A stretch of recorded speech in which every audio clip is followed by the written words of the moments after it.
Welcome to SJ Vibes YouTube channel.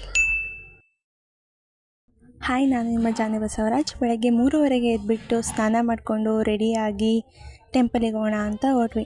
ಟೆಂಪಲಿಗೆ ಹೋಗೋಷ್ಟರಲ್ಲಿ 5 ಗಂಟೆ ಆಗಿತ್ತು. 5 ಗಂಟೆಯಲ್ಲಿ ಫುಲ್ಲು ಚಳಿ.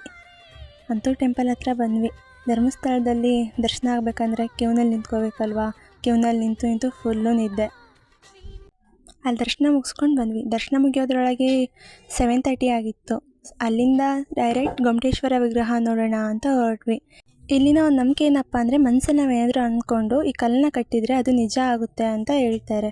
ಸೊ ನನ್ನ ತಂಗಿ ಕೂಡ ಮನಸ್ಸಲ್ಲಿ ಏನೋ ಅಂದ್ಕೊಂಡು ಕಟ್ತಾವಳೆ. ಇಲ್ಲಿ ಬಾಹುಬಲಿ ಗೊಮ್ಮಟೇಶ್ವರ ವಿಗ್ರಹ ನೋಡಿದ ಮೇಲೆ ಅಲ್ಲಿ ಮುಗಿಸ್ಕೊಂಡು ಇಲ್ಲಿಂದ ಧರ್ಮಸ್ಥಳದಿಂದ 20 ಕಿಲೋಮೀಟರ್ಲಿರೋ ರಾಮ ಮಂದಿರಕ್ಕೆ ಹೋಗೋಣ ಅಂತ ಡಿಸೈಡ್ ಮಾಡ್ಕೊಂಡು ರಾಮ ಮಂದಿರಕ್ಕೆ ಹೊರಟ್ವಿ. ನಾವು ರಾಮ ಮಂದಿರಕ್ಕೆ ಬಂದಾಯಿತು. ಈ ಟೆಂಪಲ್ ನೋಡೋಕೆ ತುಂಬ ಚೆನ್ನಾಗಿದೆ. ಬಟ್ ಒಳಗೆಲ್ಲ ವೀಡಿಯೋ ಮಾಡಿ ವ್ಲಾಗ್ ಮಾಡೋಕ್ಕಾಗಿಲ್ಲ. ಬಿಕಾಸ್ ಇಲ್ಲಿ ಮೊಬೈಲ್ ಹಲೋ ಇಲ್ಲ ಒಳಗಡೆ ಎಲ್ಲ ವೀಡಿಯೋ ಮಾಡೋಕ್ಕೆ. ಈ ಟೆಂಪಲ್ ಒಳಗೆ ರಾಮ ಸೀತೆ ಅಲ್ಲದೆ ಸುಮಾರು ದೇವಸ್ಥಾನಗಳಿದೆ ಒಳಗಡೆ ಕೂಡ. ಅದರೊಳಗಡೆ ತುಂಬ ದೇವ್ರುಗಳಿದ್ದಾವೆ. ಗ್ರಹಗಳ ಬಗ್ಗೆ ಎಲ್ಲ ತುಂಬ ಚೆನ್ನಾಗಿ ಕೆತ್ತನೆ ಮಾಡಿದ್ದಾರೆ. ಒಳಗಡೆ ಎಲ್ಲ ದೇವ್ರ ದರ್ಶನ ಮಾಡ್ಕೊಂಡು ಹೊರಗಡೆ ಬಂದರೆ ಈ ಥರ ಒಂದು ಸಣ್ಣ ದೇವಸ್ಥಾನ ಇದೆ. ನೋಡೋಕೆ ತುಂಬ ಚೆನ್ನಾಗಿದೆ. ಟೆಂಪಲ್ ಬ್ಯಾಕ್ಗ್ರೌಂಡ್ ನೋಡೋಕೆ ತುಂಬ ಚೆನ್ನಾಗಿದೆ ಅಂತ ಒಂದು 2-3 ಫೋಟೋಸ್ ತೊಗೊಂಡ್ರು.